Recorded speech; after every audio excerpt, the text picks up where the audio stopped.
Kita kembali bergabung di Tanya Jawab COVID-19. Kita masih menghadirkan Dr. Rizky Aka Putra, dokter spesialis paru, bersama kita melalui sambungan Skype. Tadi kita sudah menjawab sejumlah pertanyaan yang sudah diberikan oleh netizen melalui media sosial kami di Instagram di @sapaindonesia_kompas.tv. Sekarang kita akan menerima telepon dari Anda. Sudah ada beberapa penelpon yang menghubungi kami. Yang pertama ada Ibu Devi di Yogyakarta. Selamat pagi, Ibu Devi. Selamat pagi. Pagi, Bu Devi. Silakan, Bu Devi, apa yang mau ditanyakan pada Dr. Rizky? Iya, ada dua nih dok, singkat aja. Yang Ya. pertama berkaitan dengan tenaga medis ya dok, kita prihatin. Akhir-akhir ini banyak yang terkena juga. Padahal mereka sudah menggunakan APD lengkap dok.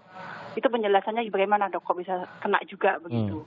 Kemudian yang kedua, itu info juga sering kita dengar bahwa setelah 7 hari apabila kita terpapar COVID ini, imun kita akan keluar. Jadi kita bisa sembuh sendiri begitu dok, kalau kita tidak ada penyakit kronis yang ada pada diri kita. Itu benar nggak dok informasi itu dok? Oke, jadi setelah 7 hari terpapar, imunnya akan melawan begitu ya? Iya, Devi, ya? itu yang sering kita dengar infonya. Baik, terima kasih Bu Devi di Yogyakarta. Ya, oke. Kita ke Pak Ramadan di Jambi. Selamat pagi, Pak Ramadan. Pagi, Kompas TV, Pagi. Dr. Rizky. Silakan, Pak Ramadan. Saya tinggal di Jambi, di Kabupaten Merangin yang tidak zona merah. Umur saya dengan istri di atas 60 tahun. Kami berdiam diri di rumah. Sekali-sekali hanya 1 atau 2 kali per 3 hari keluar dan ke pasar. Kebetulan saya pengurus pasar. Pasar itu dikunjungi oleh 300-400 orang per hari. Saya sudah menyediakan di pintu masuk itu cuci tangan dokter. Oke. Nah, interaksi antara pembeli dan penjual itu terjadi mulai tengah malam, dokter. Jadi sampai jam 9 itu jam 10 ada 500 orang atau 400 orang interaksi antara penjual dan pembeli. Apakah dengan cuci tangan itu saya sudah cukup sebagai pengelola pasar atau apa petunjuk dokter lainnya interaksi antar pembeli dan penjual ini? Mohon penjelasan dokter dan petunjuknya agar virus ini tidak menyebar kemana-mana. Makasih Baik, dokter. terima kasih. Selamat pagi Kompas. Selamat pagi, terima kasih Pak Ramadan. Ini bagus sekali kesadaran dari Pak Ramadan untuk meningkatkan agar jangan sampai ada penularan di pasar yang dikelola. Kita ke penelpon berikutnya, ada Ica di Pamulang. Selamat pagi. Selamat pagi, Pagi Bu Ica. Iya, pertanyaannya satu aja dok, yaitu dia pernah ODP. Nah, dia udah sehat dok, udah kayaknya udah sebulan yang lalu. Tapi dia sekarang ini masih batuk, tanpa ada gejala lain.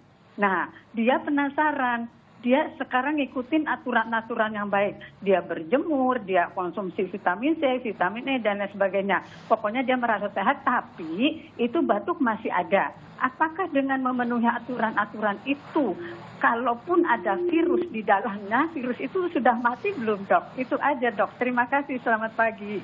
Terima kasih, selamat pagi Ibu Ica. Terima kasih atas pertanyaannya. Jadi mungkin menghilangkan batuknya itu ya, kekhawatirannya masih ada virus, kemungkinan begitu ya, bukan kepastian, tapi kemungkinan ada virus coronanya.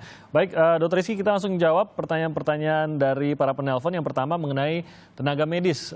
Kalau sudah APD lengkap, kenapa masih bisa sampai terpapar virus corona ini? Silakan dok. Iya, terima kasih. Jadi pertanyaan pertama tadi dari Ibu yang dari Jogja ya, maaf saya lupa namanya. Ibu Devi tadi. Keprihatinan Ibu Nevi ya, Ibu Nevi dari Jogja.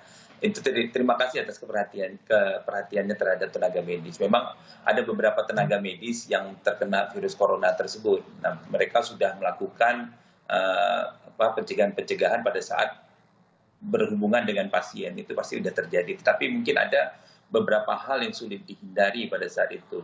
Karena membedakan area kotor dan area bersih itu juga sangat penting. Itu poin yang pertama. Poin yang kedua, mereka pada saat perjalanan pulang ke rumah ini juga diperhatikan.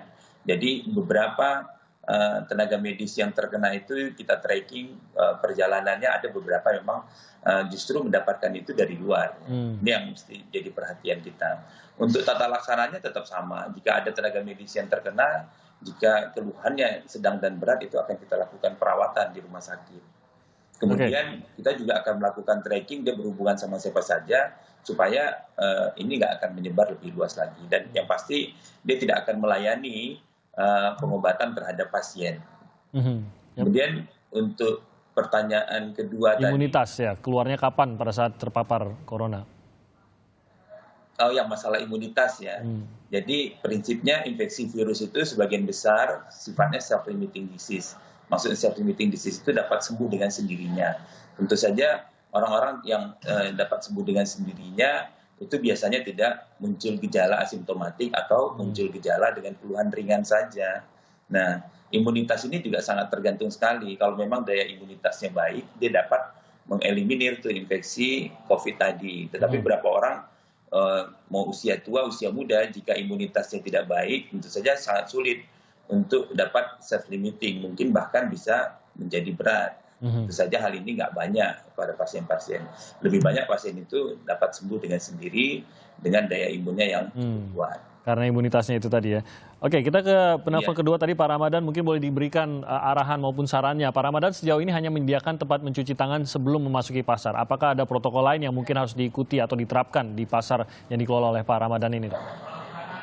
Ya, untuk pengelolaan pasar ini memang cukup rumit karena yang perlu kita perhatikan adalah kepadatan dari pasar itu sendiri. Ruangannya berapa, yang berkunjung berapa. Nah, ini yang mesti diantisipasi.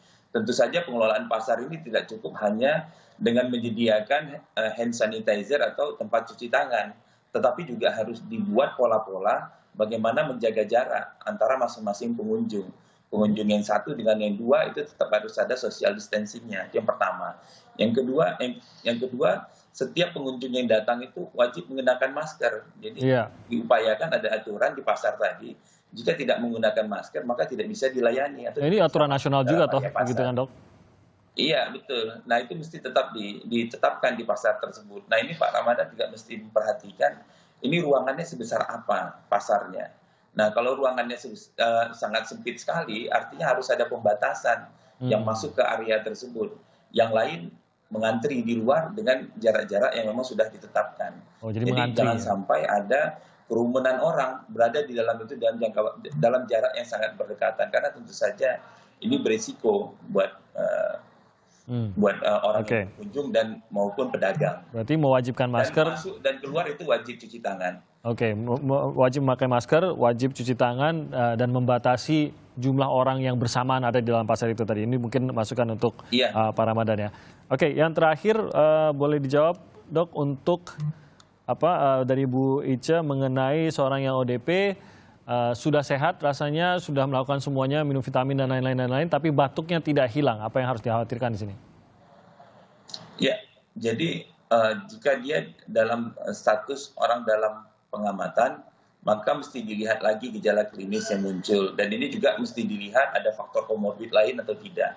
Misalnya, pasien tersebut memiliki riwayat asma. Kalau riwayat asma tentu saja kadang batuk ini jadi satu permasalahan. Itu yang pertama. Yang kedua, dilihat juga kebiasaannya. Kebiasaan dia ada kebiasaan merokok atau tidak. Kalau dia punya kebiasaan merokok, tentu saja batuk juga sulit untuk hilang. Tapi jika tidak ada keluhan tersebut, gejala batuk ini semakin memberat, tentu saja kita tetap melakukan pemeriksaan screening paling tidak untuk menentukan apakah batuk ini berkaitan dengan COVID-19 tadi. Jadi ada beberapa pemeriksaan atau perlu konsultasi dengan dokter di tempat terdekat dia untuk memastikan bahwa infeksi atau keluhan batuk ini tidak terkait dengan infeksi COVID tadi. Karena bisa penyebabnya bisa macam-macam ya, Dok ya. Baik, terima kasih Dr. Rizky Aka Putra, dokter spesialis paru dari Ikatan Dokter Indonesia sudah bergabung bersama kami dan juga menjawab pertanyaan-pertanyaan yang diajukan melalui media sosial dan telepon. Terima kasih sekali lagi, Dr. Rizky.